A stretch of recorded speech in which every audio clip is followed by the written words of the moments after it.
Ah, Tommy Angelo, the kind of guy who eats a banana with brown sauce.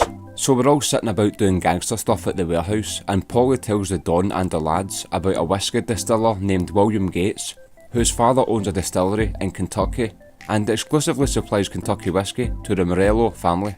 But Morello ended up battering Gates and selling the whisky himself, so Gates wants revenge. How does Polly know this? Because he was at a party with Gates and they were both sniffing vitamin B powder and got that overly honest chatty way with each other. Vitamin B powder is often snorted in people's kitchens, unless I've been doing it wrong. So anyway, Gates is bringing a shipment to Lost Heaven with all the lads on board, and Gates figures that staging a heist might result in a good deal. We're gonna turn up and slap Gates about a wee bit and take the whisky and make it seem as though they were robbed. Gates is some boy. The way he moves that box away from Sam makes it seem as if he's going to sit back down and hit the deck. Imagine that. So the boys seem happy about this wee plan, and the Don's like, "What do you think, Tom?" "Aye, that sounds class, man." Tommy looks at the Don and he's like, "You look kinda hot puffing away on that cigar. Can I get one? I've ran out of money because I spent the rest of it on cheese strings." The Don says, "Why don't you pretend to smoke your next pack of cheese strings? Think of them as cigars, because think about it, they'll last longer and you'll not have the urge to actually smoke. You'll be walking about smartly dressed, cheese string between your fingers and puffing away like an absolute head case, but still, you'll look the absolute business, Tommy boy." Tommy's like, "That's a brilliant idea." Right, so we're on the way to meet these guys at some garage and Tommy's like, "Here, how nice a day is it? It's the kind of day that makes you think of nothing but good times. Did you know that cheese strings were invented in 1976 by Frank Baker?"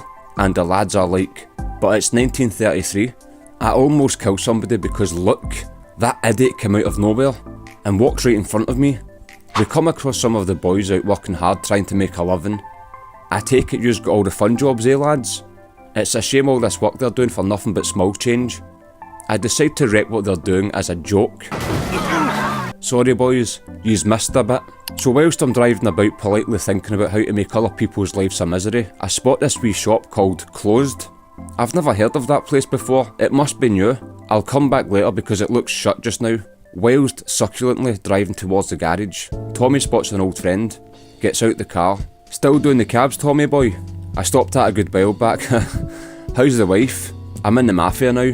Tommy's mad pals like that. "Want to go for a pint? Maybe sniff some washing up powder and reminisce?" "Aye, I'll go for a pint." Polly's like, "What are you doing? We've got a job to do, you sausage." And Tommy's like, "Oh aye, I forgot, sorry." That lamppost reminds me of a time where I seen these two old women fighting. One of them was about 93 and the other must have been about, say, 97. So there's me trying to split them up, and before I knew it, they were both attacking me. I was screaming for help and crying.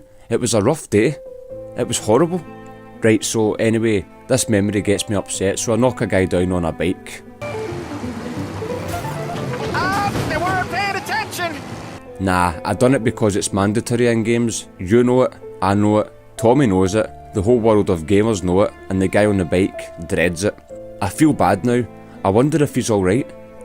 I'm sure he's fine. We get to the garage. What's happening, boys? I drive to the top floor, but I'm trying to get there before them, treating it like a wee race. Imagine turning up like this. Pure professionals. They ask Tommy to slow down and park over there, but Tommy doesn't take orders from anybody. What are you doing? I fail the mission. In fact, wait, that never actually happened. They tell Tommy to park over there and Tommy's like, "Okay." We meet this Gates character and let the alcoholic of the group test the whiskey. Tommy ends up tanning the whole bottle and they're like, "What are you actually doing, mate?" Tommy's like, "That's the good stuff. Can I get another bottle?" Polly punches Gates to make it look like a robbery, as planned. It's nice of Polly to punch him right on his sore nose. You could have just kicked him in his small wee testicles and slashed his cheek with a razor blade or something, then killed his family or whatever. I don't know. We end up getting ambushed because what would this game be without things going wrong? Gates gets shot. It's just no this guy's day, man. Tommy's like, "Man up, it's only a bullet wound," and then pretends to shoot him for a laugh. "Nah, I'm only kidding on, mate, calm down. I have to escort the truck with the booze back safely." But Tommy's a bit rubbered.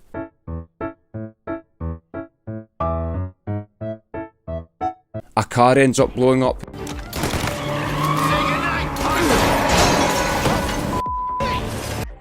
and we need to put it out using the sprinklers. I go to turn the sprinklers on and Tommy goes the wrong way and burns to death. In fact, I've just realised something else. That never happened either. I go down and turn the sprinklers on and I see this wee cutie's head poking out.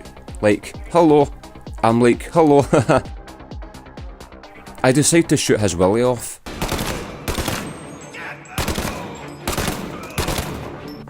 Right, how do I turn these on?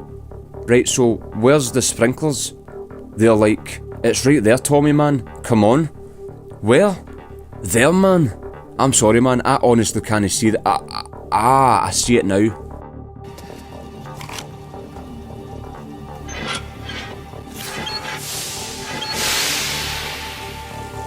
Tommy runs back to the truck nervously because he just poo-pooed himself due to pure embarrassment. I get in the way of the truck for a badass moment. Two sex boys, I want to look cool, sophisticatedly walking along with jobbied trousers. We kill the rest of them and a car chase happens on the way back to the warehouse. So it turns out Morello knew about Polly's deal to steal the drink, and that's why they ambushed us. The Don tries some of the hooch, and then goes, "Oafed mate, that's heavy banging. What a day man, what a day." Cheers for watching, have a good one, take care.